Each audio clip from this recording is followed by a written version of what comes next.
क्या आपको पता है कि आपके अंदर कैंसर डेवलप हो रहा है, जैसे ओवेरियन कैंसर यानी अंडेदानी का कैंसर? आपको परेशान होने की जरूरत नहीं है। आज हम डिस्कस करेंगे कि खवातीन में अंडेदानी का कैंसर के डेवलप होने के कौन से फैक्टर हैं और कौन से फैक्टर हैं जो कि कैंसर को डेवलप होने से रोकते हैं।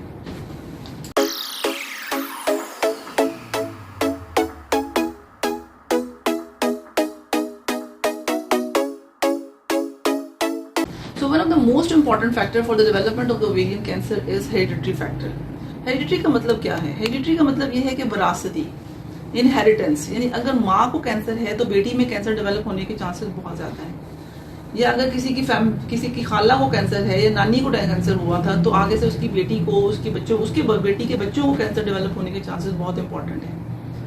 सो इन केसेस में हिस्ट्री बहुत इंपॉर्टेंट होती है कि अगर माँ को कैंसर था तो बेटी को इस बात का इल्म होना चाहिए, उसको इतना शऊर होना चाहिए कि वो अपना प्रॉपर फॉलोअप करवाती रहे कि जी मेरी मदर को ये कैंसर था तो क्या मुझे भी ये रिस्क है और इस रिस्क को मैं कैसे मिनिमाइज करती हूँ, क्योंकि मैंने अपनी रिप्रोडक्टिव लाइफ को आगे लेके चलना है और ये वो लाइफ होती है जिसके अंदर risk for the development of ovarian cancer.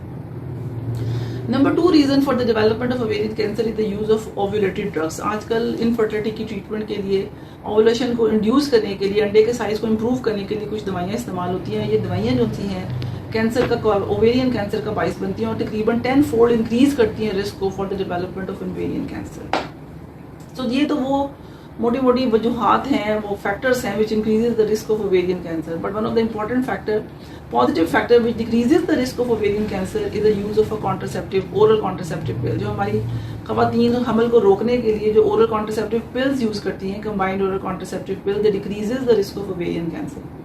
So खवातीन को इस बात पे खुश होना चाहिए कि अगर अपनी रिप्रोडक्टिव लाइफ में अगर वो combined oral contraceptive pills use करती हैं हमल को रोकने के लिए, ठीक है इन दवाइयों के कुछ नुकसान भी होते हैं but it is one of the important positive factor कि वो उनके हमल को रोकती भी हैं और ये कैंसर की प्रिवेंशन में भी हेल्पफुल होती हैं।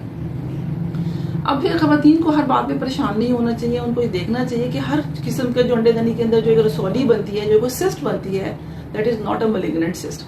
वो एक बिनाइन या मासूम रसौली भी हो सकती है, बेजरर रसौली भी हो सकती है, और नंबर 2 वो मैलिग्नेंट भी हो सकती है जिसको हम जड़ों वाली रसौली भी कहते हैं।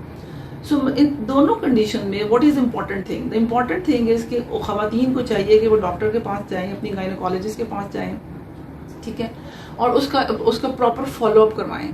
अब वो फॉलोअप हम कैसे करते हैं? यूजुअली हम अल्ट्रासाउंड से करते हैं और उसमें देखते हैं। अगर तो वो मासूम जड़ों वाली रसोली नहीं होगी, बेजर रसोली होगी, जिसको हम फंक्शनल ओवेरियन सिस्ट कहते हैं या फिजियोलॉजिकल ओवेरियन सिस्ट कहते हैं, ये खुद ब खुद मेंस्ट्रुअल साइकिल में बनती हैं और फिर खुद ब खुद ठीक भी हो जाती हैं। लेकिन अगर एक खातून के अंदर फैमिली हिस्ट्री भी है ओवेरियन कैंसर की और अगर उसकी वो सिस्ट जो सी है फॉलोअप करने पे और बार बार अल्ट्रासाउंड कराने पे खत्म नहीं हो रही है और परसिस्ट कर रही है, तो देन इट इज इम्पॉर्टेंट कि हम उसके मजीद टेस्ट करवाएं। और उसमें सबसे इंपॉर्टेंट फैक्टर ये है कि हम उसका ट्यूमर मार्कर्स करवाएं, जिसमें CA125 लेवल करवाते हैं और देखते हैं कि अगर वो लेवल बढ़ रहा है तो इसका मतलब ये है कि क्योंकि उसकी फैमिली में भी हिस्ट्री है, उसका CA125 का लेवल भी बढ़ रहा है और उसका अल्ट्रासाउंड पे वो सिस्ट खत्म भी नहीं हो रही है, तो दैट इज इम्पॉर्टेंट कि that patient might have a ovarian cancer.